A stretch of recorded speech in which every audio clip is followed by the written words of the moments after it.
Here we have a question involving dividing fractions. In order to divide two fractions, what you do is take the second one, find the reciprocal, and then you multiply. Reciprocal means you invert it. The denominator becomes the numerator becomes the denominator.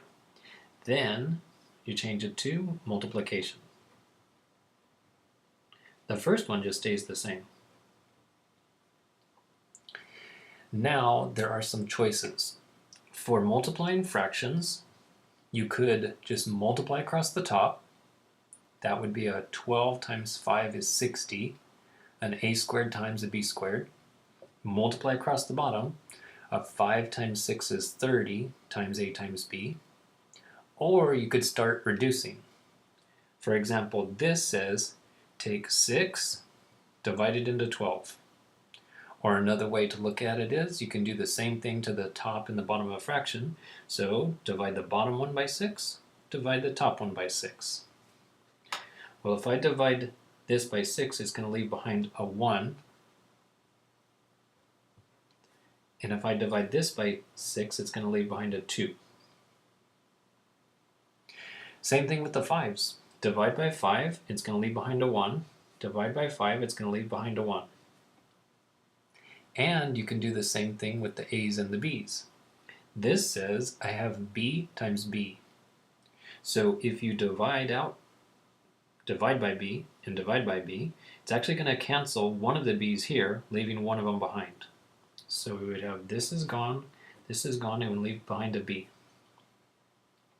The exact same thing happens with the a's. So this a will cancel, leaving one a behind. Now, if you can see my writing in blue, what's left in the numerator is 2 times a times b. So 2 times a times b, and times 1, but then that doesn't change it. And the denominator just has 1 times 1. This says divide by 1. But if you have 2a and you divide by 1, that does not change it. That is still equal to 2ab. Okay, over here, we need to again use the order of operations, PEMDAS. So we need to do what's inside parentheses first. Well, inside the parentheses, there's nothing to do or reduce. That's just a 3/4. That's just a 7/9.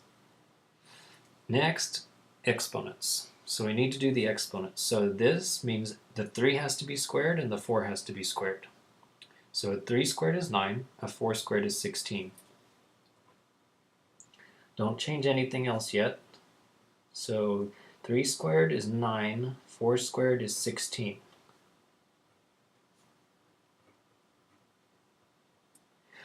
After I did the squaring, I didn't need the parentheses anymore because the parentheses were to say both the 3 and the 4 get squared, which I already did right there. Over here, a 7 squared will be 49, a 9 squared is 81.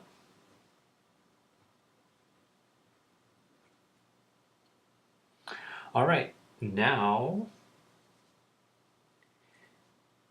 dividing by a fraction means take the second one and invert it. So the 18 stays there, and then it's going to become multiplied by 16 over 9. The 49 stays there, then multiply, and it's 81 over 49. Now you can, as I did over here, reduce. So this means a 9 gets divided into an 18. There are times when people say, well, if this is a fraction, this needs to be a fraction. So I'm going to make it a fraction by saying it's over 1. But it's not really necessary to do that because this is just saying the 9, it won't divide into the 16, but the 9 will divide into the 18. So then I say divide by 9 leaves a 1, divide by 9 leaves a 2. The same thing over here, but it's going to cancel very nicely. Divide by 49 leaves a 1. Divide by 49 leaves a 1.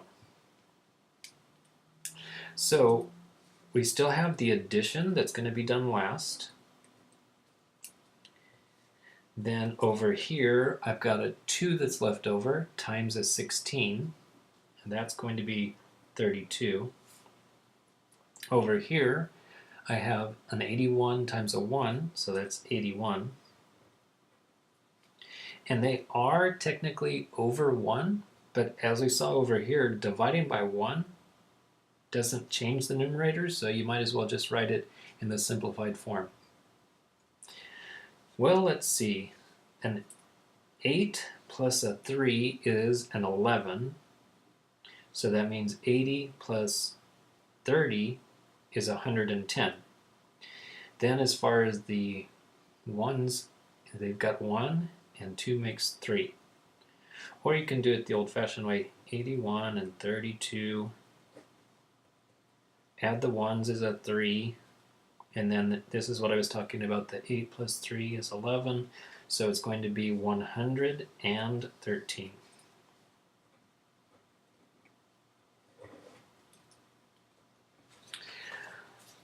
For these next problems, we need, again, a common denominator in order to add or subtract two fractions.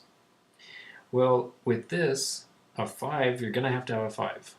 And for 6, well, 6 is 2 times 3, but because neither a 2 or a 3 show up as a factor of 5, that means that this is saying you have to use the 2 and you have to use the 3.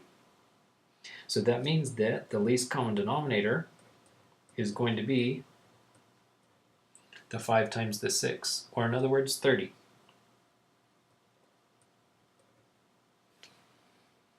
So this problem, this fraction could be multiplied on the top and the bottom by 5 in order to produce a 30 in the denominator. This one could be multiplied by 6 in order to make the denominator 30. Notice that it doesn't matter if you multiply on the right or multiply on the left. When you're multiplying a string of numbers, the order doesn't matter. You'll get the same thing. 3 times 5 is 15. 5 times 3 is 15. So this first fraction to now over 30, then multiplying these two is going to be a 6 times 2 is 12, and the x just stays there. And then it's subtract, and this one is 3 times 5 is 15, and the x just stays there.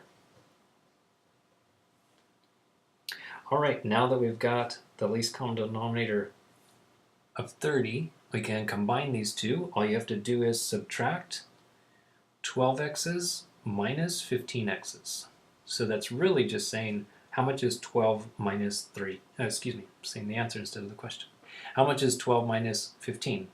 Well, that's 3. Because the 15 is negative, it actually leaves behind negative 3. And because they were x's, you say it's x. Oh, here's one where we get to reduce.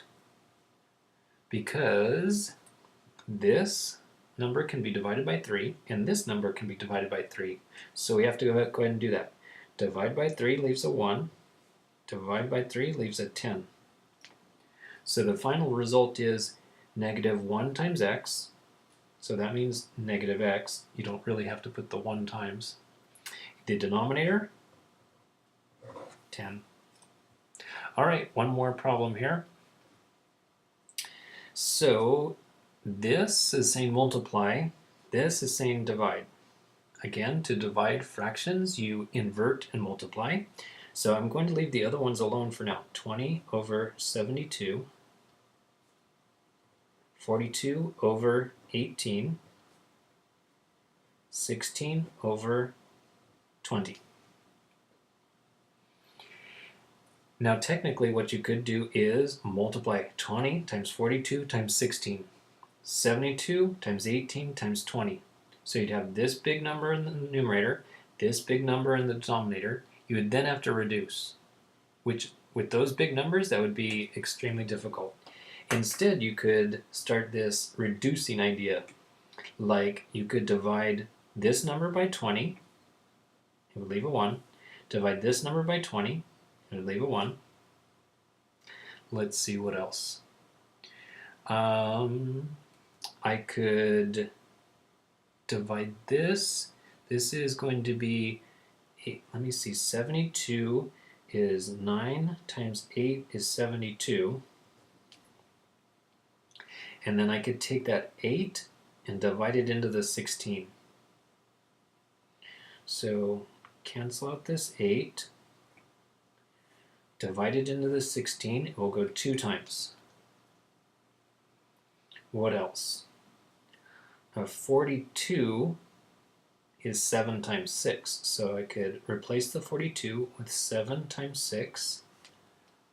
And then I could have the 6 divide into the 18. So you get rid of the 6, or divide out the 6, divide this by 6, and it leaves a 3. I think I better clean up my work before I finish.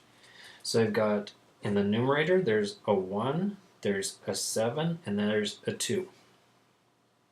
For the denominator, there is a 9, there is a 3, and there is a 1.